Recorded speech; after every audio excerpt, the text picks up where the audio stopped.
한국경제TV를 사랑해 주시는 가족 여러분 안녕하십니까. 파워 인터뷰의 박정윤입니다. 내년 3월 대체거래소가 출범합니다. 한국거래소 말고 또 하나의 거래소가 생기는 겁니다. 자본시장 변화의 신호탄이 될 대체거래소, 그 역할은 무엇이고 대한민국 증권시장은 어떻게 달라지는지 이와 관련해 이야기 들어보는 시간을 마련했습니다.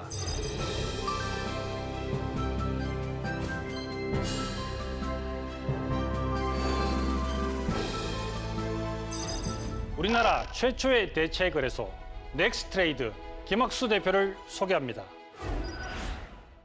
네, 이 자리에는 넥스트레이드 김학수 대표 나와 계십니다. 어서 오십시오. 네, 안녕하십니까. 네. 자, 이 넥스트레이드 대체거래소라는 이름인데 네네네. 자, 어떤 건지 간략하게 소개 좀 부탁드리겠습니다. 대체거래소요. 네.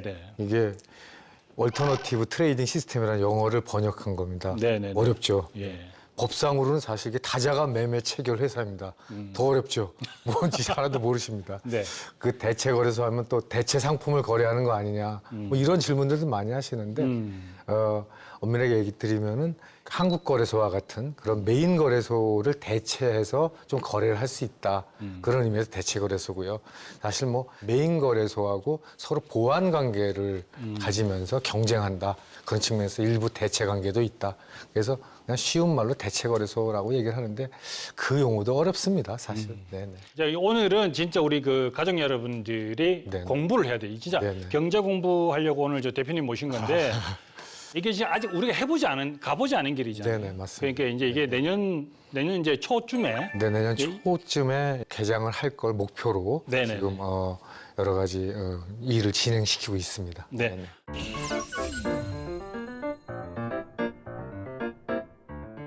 한국 거래소가 68년 정도 독식을 해왔단 예, 말이죠. 그렇습니다. 그렇게 보니까 또 해외는 이런 대체 거래소들이 있습니다. 네. 뭐 일본이나 미국이나 유럽 같은 경우도 이게 한국 거래소하고 어떤 차이점이 있는 건지 좀 개념부터 좀 얘기를 해주시죠. 사실 우리나라 한국 거래소가 말씀하셨듯이 한 70여 년간 독점입니다. 어떻게 보면 경쟁에 대한 노출이 좀 적었죠.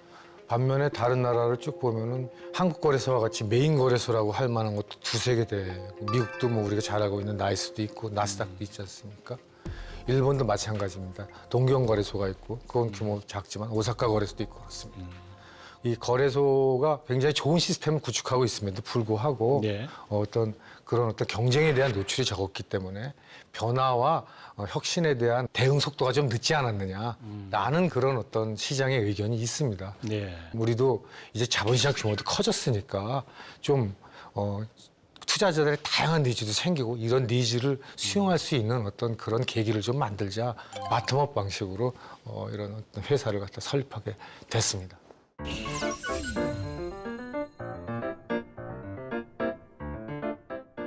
내년 3월 하루 12시간 주식 거래가 가능한 대체 거래소 넥스트레이드가 출범하면서 주식을 사고 파는 시장이 2개로 늘어납니다.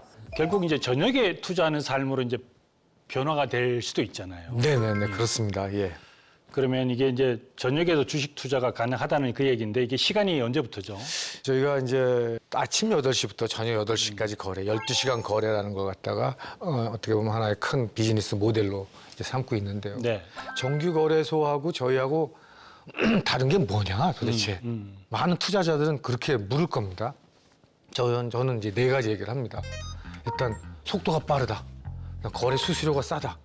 그다음에 새로운 호가, 예를 들어서 이제 뭐 중간가 호가라든가 이런 것도 한다. 근데 사실 일반 투자자들이 아시긴 힘들어요. 네. 거래 시간 늘어납니다. 이거는 그제 가장 잘 아실 수 있는 그런 겁니다. 그래서 지금 한국 거래소는 9시부터 3시 반입니다. 네. 물론 시간은 이제 장중 시간의 매매가 좀 있긴 있습니다. 저희는 이걸 1시간 당겨서 8시, 그다음 더 늦춰서 저녁 8시까지 그래서 12시간 거래를 하게 되면 아마 이제는 많이 투자 패턴도 바뀔 수 있을 것 같아요. 저희가 설문조사를 좀 해봤더니 네. 그 주식 투자한 분 중에서 한 65% 정도가 거래 타이밍을 놓쳤다. 네. 그건 보면 학업이라든가 또는 직장일이라든가 할 수가 없지 않습니까? 네. 그래서 이제 그런 것 때문에 놓쳤다고 얘기가 있기 때문에 아마 이제 저희가 이 새로운 시장을 열게 되면은 아마 저녁 때도 투자하고 약간 그런 투자 문화도 좀 바뀔 수 있지 않을까 이렇게 좀 기대를 하고 있습니다. 코인 거래는 지금 24시간 하고 있잖아요. 코인 거래도 네네. 뭐 어떻게 보면 뭐 좀 제한 많은 폭도 투자자들이 뭐 잠을 못 주무시는 예. 경우도 있습니다. 근데 이제 해외 같은 경우도 뭐 보면 일본도 거의 뭐 24시간, 미국은 또 야간 전용으로 하는 이런 ATS가 있고요. 네. 근데 그렇게 돌아가는 거 보면 뭐 당장은 저희가 8시까지 했습니다만 앞으로 이제 또 시행착오가 있으면 또 점점 늘어날 여지도 있지 않겠느냐 저는 뭐 이렇게 생각은 하고 있습니다. 네. 투자하는 사람의 입장에서는 저녁에 투자를 하니까 좋은데 그럼 이제 여유가 없어지는 거예요. 이것 때문에 막 갑자기 부부싸움이 또 이렇게 크게 일어난다든지. 그게 아니라 오히려 몰래 멀면 괜찮은데. 아니, 몰래 투자해서 부부싸움인데 서로 상의해서 투자해서 이제 어떻게 보면 네. 좀 더 장기적이고 안정적인 투자를 할 수 있지 않을까. 저희 뭐 바람입니다. 아무튼 뭐 우리가 이제 네네. 바람이지만 네네네. 이제 투자를 잘 하셔서 진짜 전력이 있는 안정된 삶으로 좀 네네. 바뀌었으면 한다는 네네.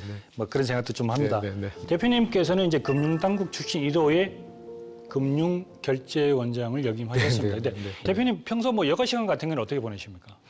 되게 뭐 많은 사람 만나고 있습니다. 최근에는 또 이렇게 저희 회사에 대해서 궁금한 부분들이 많더라고요. 그래서 네. 어떻게 하면 좋겠느냐 이런 얘기도 귀담아 듣고 그렇게 하고 있습니다. 굳이 이거를 도입해야 되겠다. 네. 결정적인 계기가 좀 있었나요?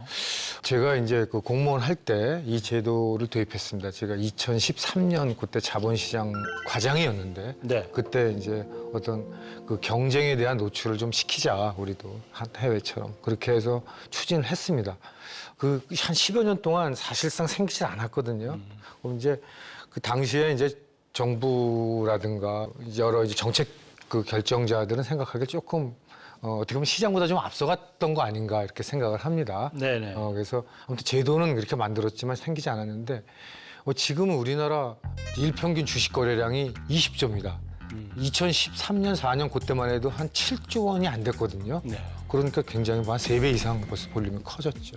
그러면서 이제는 새로운 경쟁이 들어가도 되겠다라고 증권사라든가 이런 어떻게 보면 자본시장 플레이어들이 생각을 하게 된 거죠. 이게 이제 내년에 이제 본격적으로 아마 사물 얘기가 나오는데, 네, 네. 자 그러면 이제 법적이라든지 뭐 매매 시스템 뭐 이런 거는 다 갖춰져 있는 상황입니다. 지금 현재 일단 매매 시스템 먼저 말씀을 드리면은 우리 자체적으로는 거의 만들었습니다. 그래서 이제 안에서 이제 나름대로 테스트를 해보고 있고요. 잘 돌아가는지. 8월부터는 저희가 이제 그 일부 증권사하고 연계를 해서 연계가 잘 돼 있는지 네. 그런 테스트를 할 예정이고요. 순조롭게 가면 금년 11월서부터는 이제 모의 시장도 좀 개설을 해서 제 기대로는 뭐 연말 연초면 어느 정도 모습을 갖춰서 뭐 일반 투자자들도 한번 테스트를 해보시지 않을까 뭐 막연하지만 그렇게 생각을 하고 있습니다. 자 그렇게 이제 매매할 수 있는 시스템은 어느 정도 좀 갖춰져 네, 있고, 네, 네. 그러면 넥스트레이드에 참여하고 있는 주주라든지 네, 지금 예. 몇 개 증권사가 이제 이 시스템이 예, 예. 이제 그러니까 뭐 일반인들 투자자들이 매매를 해야 되지 그렇죠. 않습니까? 예. 저희 주주부터 말씀드리면 34개사가 주주입니다. 그중에서 29개가 증권사입니다. 거의 뭐 시장 점유율이 뭐 8, 90% 차지한다고 하는 대형 증권사들은 다 참여를 하고 있습니다. 네. 주주로. 네이버라든가 카카오라든가 그런 IT 관련한 업체 그리고 뭐 소프트웨어 업체도 저희가 참여를 하고 있고 조금 더 한국거래소에 비하면 좀 다양하다는 말씀을 드리고요. 최종적으로 실제 금융 당국하고 이제 이렇게 여러 가지 상황을 봐서 할 텐데 이제 3월 4일을 목표로 하고 있는데 그쯤에 저희가 같이 시장에 참여하겠습니다라고 이제 그런 의사를 밝힌 증권사가 23개사입니다. 투자자들이 거래하고 있는 대부분의 증권사들은 저희하고 거래를 하기 때문에 아마 투자자들도 저희 시장에 참여를 할 수 있지 않을까 이렇게 생각을 하고 있습니다. 그 일반 투자자들 같은 경우 자기가 이제 들어가 있는 그 증권사의 HTS로 네네. 사실은 뭐 이제 매수 매도를 하잖아요. 예, 네, 그렇습니다. 그러면 그 시스템이 그대로 예를 들어서 삼성증권을 쓴다. 그렇습니다. 그러면 거기에 그대로 쓸 수가 있는 건가요? 일단 연동되나요? 이거는 이제 증권사가 HTS 시스템 또는 앱을 어떻게 개발을 하느냐에 달려 있을 겁니다. 근데 이제 현재까지 얘기를 들어보면 또 투자자들은 환경이 너무 바뀌면은 낯설어하기 때문에 그 환경 변화를 가장 적게 하면서도 기존의 한국거래소의 주문과 저희 주문을 갖다 수용을 할 수 있는 그런 어떤 그 주문 시스템을 만드는 걸로 지금 알고 있고요. 어떻게 보면 증권사들이 굉장히 공을 들이고 있고 힘들어하는 부분이기도 하더라고요. 사실은 이제 차세대 거래 시스템이라고 이제 명명되면서 네, 네. 그 아마 좀 거래 시장에서는 좀 색다른 변화가 있을 것 같다라는 생각이 드는데요. 삼성전자 주가가 2개가 될 네, 수가 있는 맞습니다. 겁니다. 이상한 말이 될 수도 있는데 자, 이게 이제 무슨 얘기냐면 네. 한국경제TV가 예를 들어서 네. 전일 종가가 10만 원에 끝났다. 네. 이게 뭐 바람이지만 네. 10만 원에 끝났는데 네. 근데 이제 대체거래소가 저녁 8시까지 거래가 되잖아요. 네. 근데 이제 그 다음 날 거래가 됐는데 이쪽 그 일반 한국거래소 가격은 11만 원에 끝날 수도 있는 거고 대체거래소는 8시까지니까 네, 맞습니다. 15만 원에 끝날 수도 있는 끝날 수도 겁니다. 있죠. 물론 자, 가격 제한폭은 동일합니다. 자, 30%. 그거 자, 동일합니다. 상한가 하한가 똑같습니다. 예, 그건 똑같습니다. 자, 그러면 네. 그 다음 날 기준가는 얼마가 되는 거죠? 그 다음날 한국거래소의 기준가는 그 전일 종가 11만 원에서 네. 플러스 마이너스 30%에서 그냥 똑같이 지금처럼 정해지는 겁니다. 다만 넥스트레이드에서 15만 원에 끝났습니다. 네. 그러면 다음날 아침에 뭔가 이게 바뀔 거다라는 기대가 있기 때문에 막 호가가 막 바뀌죠. 올라갈 거다. 아. 그런 기대에 영향을 주는 것이지 실제 한국거래소에서 정하는 방식이라든가 그거에 영향을 주진 않습니다. 네네. 주식 거래 시장이 두 개로 늘어나면 같은 종목이라도 시장마다 가격이 달라질 수 있습니다. 예를 들어 삼성전자 한 주가 한국거래소에서는 10,000원에, 대처거래소에서는 9,000원에 거래될 수 있습니다. 이 때문에 두 시장의 가격을 자동으로 비교해 더 저렴한 곳에서 주문을 집행하는 시스템이 필요한데 이를 자동 주문 전송 시스템 SOR이라 부릅니다. 그 이제 모든 투자자들이 뭐 생각하는 거는 이제 가장 낮게 사서 가장 높게 팔고 싶은 그렇죠. 뭐그 욕망이 있잖아요. 예. 이게 이제 그 자동 주문 전송 시스템 그래서 SOR, 예. 그죠? SOR이라고 이제 예. 말씀하셨는데 자체 개발한 것으로 지금 제가 알고 있는데 이게 이제 뭔 얘기냐면 네. 주문을 했을 때 더 유리한 조건으로 이제 거래 시장을 그렇죠. 결정해 주는 주문 시스템입니다. 그렇죠. 사실 어떻게 보면 투자자 입장에서는 굉장히 중요한 겁니다. 네. 이 시스템인 거죠. 예를 들어서 내가 삼성전자를 살 때 네네. 똑같이 호가 주문을 냈는데 네네. 이게 그 증권사 HTS 상에서 그 이게 예를 들어서 뭐 기존 대체거래소 주식을 살지 아니면 그 ATS 쪽으로 살지 이건 내가 결정하는 건 아니다는 얘기죠. 내가도 결정을 할 수 있습니다. 할 수도 있지만 아유 나 머리 아파서 싫어. 그냥 주문 내면 증권사가 그 당시에 봐서 이 주문이 지금 이쪽으로 가면 가장 유리하겠다는 걸 자동적으로 보내게 됩니다. 이게 자동으로 보내는 그 시스템을 지금 개발 중에 있다는 그게 이제 SOR이라고 네, SOR이라고 해서 스마트 오더 라우팅이라고 하는 예. 건데 그게 상당히 어렵죠 이제. 네네네네. 그래서 이제 고민을 하면서 만들고 네. 있습니다 지금. 네. 각 증권사가 또 하려 그러면은 예를 들어서 우리가 이제 뭐 버그라든가 이런 것도 잡아야 되잖아요. 예. 그런 부분은 또 어떻게 진행되고 있는지. 사실 SOR을 개발하는 주체는 증권사입니다. 기본적으로 법상. 근데 사실 이런 어떤 환경이 처음이다 보니까 많은 증권사들이 초창기에 이걸 어떻게 할 거냐 그래서 이제 우리 그 넥스트레이드에서 좀 이 부분을 연구해 줬으면 좋겠다. 그리고 솔루션도 좀 제공해 줬으면 좋겠다라는 요청이 있어가지고 저희가 선도 개발을 좀 했습니다. 그 목마른 사람이 우물 판다고 목마른 건 저희니까요. 이제 그래서 우물을 먼저 팠습니다. 어느 정도 상당히 개발을 해서 일부 이제 증권사에는 이미 제공이 돼 있습니다. 그래서 실제 뭐 이런 경우에서는 이렇게 가고 뭐 이런 어느 정도 이제 서로 의견도 좀 나누고 그러고 있습니다. 물론 뭐 저희만 하는 건 아닙니다. 코스콤에서도 이런 솔루션을 제공하고 어떤 증권사는 이거는 어떻게 보면 우리의 영업 전략이 SOR에 녹아 있는 거기 때문에 우리가 자체 개발한다. 이런 회사도 있습니다. 뭐 다 자기의 형편에 따라 하는 것이라고 생각되고요. 네. 다만 뭐 저희는 이제 이걸 좀 먼저 이 부분을 캐치할 수밖에 없고 먼저 다가갈 수밖에 없었기 때문에 조금 개발이 다른 데보다는 좀 빠르다. 넥스트레이드는 시스템이 가격 차이를 판별해 다른 시장으로 변경 주문까지 처리하는 소위 리밸런싱이 원활한 반면 코스콤 시스템은 가격 차이만 판별하고 변경 주문은 원장을 통해 이루어지다 보니 부하가 걸릴 수 있다는 설명입니다. 저희 시스템을 그냥 100% 갖다가 무조건 써가 아니라 이런 기본적인 솔루션을 제공해주고 자 이제 여기서 이런 큰 그 틀 내에서 이제 모디파이 하세요. 이제 뭐 이렇게 이제 드리는 거죠. 이게 자기네 회사에 적합한 이제 그렇죠. 시스템을 뭐 그렇죠. 업그레이드 할 수도 있는 그렇죠. 거죠. 영업 전략이 있는 겁니다. 예. 자, 그렇다고 해서 이제 지금 한국 거래소에서 그 거래되는 모든 종목이 되는 건 아닙니다, 이게 또. 네. 그렇습니다. 지금 제가 알고 있기로 한 800여 개의 종목만 거래할 계획이다. 저희가 아무래도 시장이 이제 작을 거니까 유동성이 없는 종목 종목들까지 여기서 거래하게 되면은 작은 시장에서 어떻게 보면 가격의 어떤 그 변화 가능성이 좀 너무 크지 않겠냐 이런 네네. 걱정을 저희도 안 할 수가 없습니다. 네네. 예, 그러다 보니까 초창기에 너무 많은 걸 하지 말고 한 그래도 유동성이 좀 높고 대표적으로 거래되는 종목들 이런 걸 한 800여 개 정도가 뽑으면 적정할 것 같다는 내부적인 어떤 그런 저희가 고민을 좀 해서 그런 정도 수준으로 정하려고 하고 있습니다. 네. 800여 개 종목 선정의 기준이 있는 건가요? 안으로는 다 정해놨습니다. 근데 이거가 된다 안 된다 이렇게 지금 말씀드릴 단계는 아니지만 네. 다만 뭐 원칙은 유동성이 높다. 그리고 대표 종목이다. 예를 들어서 뭐 KLX 200 뭐 이렇게 있지 않습니까? 그럼 대표 종목들이 여기서 거래가 안 돼. 그것도 이상하지 않습니까? 예. 그래서 이제 그렇게 정해 나갈 계획입니다. 그 기존 거래소는 뭐 이제 거래소 상장이라든지 또 상장 심사라든지 또는 뭐 그 청산 네네, 이런 것도 네. 하잖아요. 네네. 그 지금 대체 거래소 같은 경우는 이게 이제 거래소의 기능이 보면은 크게 세 가지가 있습니다. 하나는 상장과 관련된 기능들. 네. 뭐 지금 한국거래소가 상장, 상장 폐지, 공시 이런 거 하지 않습니까? 이게 상장과 그 다음에 이제 청산이라든가 시장 감시 같은 인프라와 관련된 기능을 합니다. 그리고 매매 체결을 합니다. 그 중에서 우리는 매매 체결만 하는 그런 거래소다 이렇게 보시면 됩니다. 나머지 두 개는 그럼 누가 하냐? 한국거래소한테 맡겨주는 거죠. 즉 한국거래소에서 상장된 주식을 가져다가 같이 거래하고 또 거래 결과를 한국거래소에 통보를 하면 한국거래소에서 청산도 해주고 예. 또 이 이상 거래가 있는지 체크도 해주고 그래서 어떻게 보면은 좀 거래 중심의 거래 플랫폼이다라고 생각하시면 되겠고 A라는 업체가 그 대체 거래소에 단독으로 상장하는 일은 없는 거죠. 그렇죠. 예, 그죠? 그건 없고요. 이제 한국 거래소에 상장되면은 예.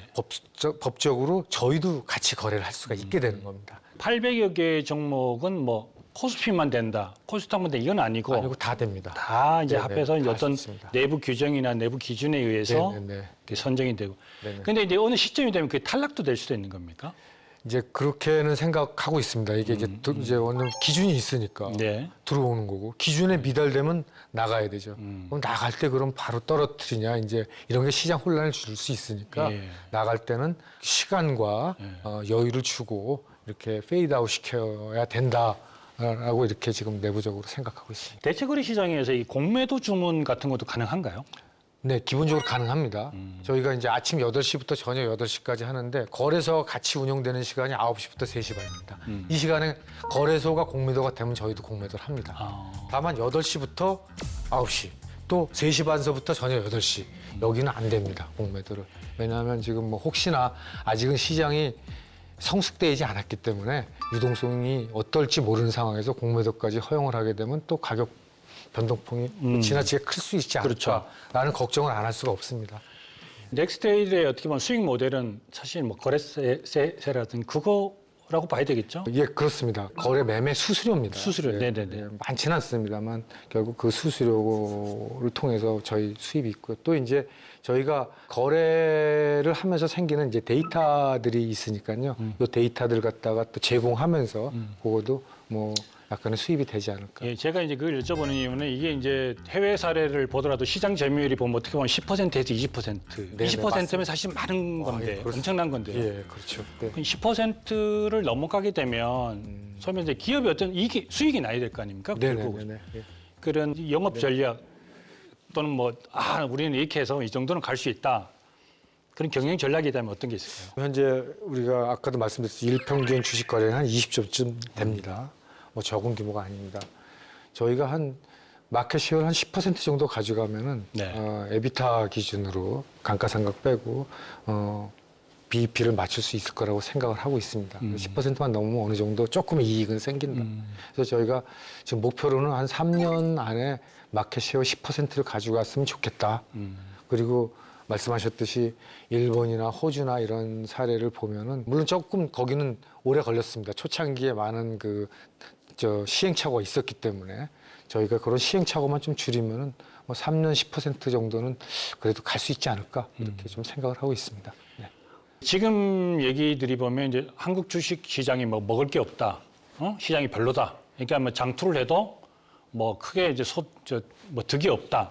그래서 많은 투자자들이 어떻게 보면 이제 미국 시장으로 가서 네. 뭐 대표적인 주식을 네, 네. 지금 사는 게 뭐 저희 방송을 통해서도 많이 나갔고 네, 또 네, 그렇습니다. 약간 예. 트렌드화 됐다고 할까? 뭐 특히 2030 친구들은 그런 식의 매매를 많이 하거든요. 예. 결국은 시장이 좀 우리나라 같은 경우는 축소되지 않을까.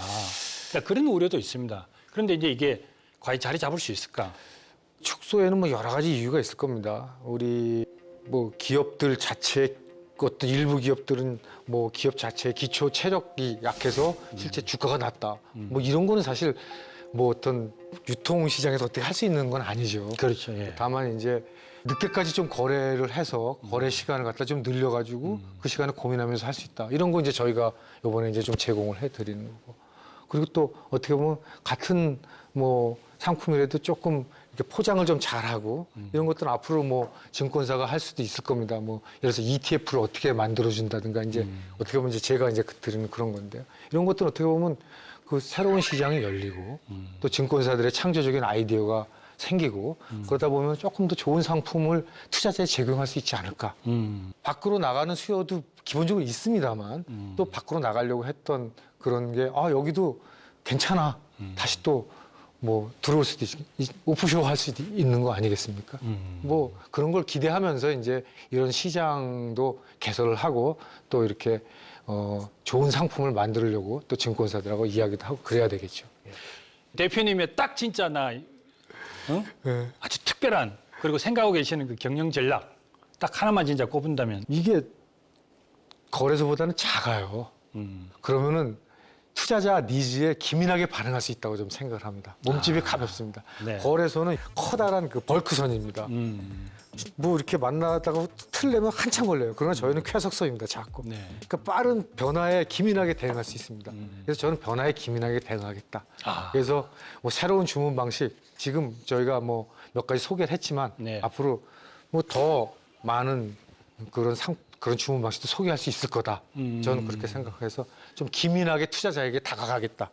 그렇게 생각합니다. 기본적으로 이런 거를 뭐 이렇게 얘기로 이렇게 설명하다 보니까 조금 애매한 부분도 있고 그냥 이렇게 보여주면 제일 간편하고 또 해보면 네네. 그게 사실 그렇게 어렵지는 어렵지 않은 않습니다. 거예요. 네. 예, 제가 그러니까 한 일주일만 지나면 아마 네. 모든 바로 적응한다. 투자자들이 다 아실 거다. 저는 그렇게 생각하고 알겠습니다. 뭐 우리 TV를 보고 계시는 환경 TV 가족 네. 절대로 뭐 어렵다고 생각하지 마시고 이게 내년 이제 3월이면 예정인 거죠 아직. 네, 그렇습니다. 3월 초에 이제 오픈한 걸로 네, 네, 네. 지금 예정이 되는데 하여튼 무리 없이 잘 진행돼서 네. 대체거래소가 꼭 성공하기를 진짜 우리 제작진 일동 화이팅하면서 꼭 빌겠습니다. 네, 감사합니다. 네, 네. 자 오늘 이 정말 귀한 자리 찾아주셨는데요. 마지막으로 우리 TV 가족분들한테 꼭 이 얘기는 하고 싶다라는 얘기가 있을 것 같습니다. 그 얘기 좀 해주시죠. 넥스트레이드를 설립하면서 3가지 모토를 집어넣습니다. 빠르고 안정적이고 혁신적인 거래 플랫폼을 만들겠다 이렇게 했습니다. 앞으로 남은 기간 정말 안정적인 시스템을 만들어서 내년 3월 이후에 보다 빠르고 보다 혁신적인 그런 거래 서비스를 투자자들에게 제공해드리도록 노력해 나가겠습니다. 감사합니다. 네, 박정현의 파워 인터뷰 오늘 공부 정말 열심히 했습니다. 오늘은 김학수 넥스트레이드 대표와 함께 얘기를 나눠봤는데요. 저는 다음 이 시간에 다시 찾아뵙겠습니다. 감사합니다.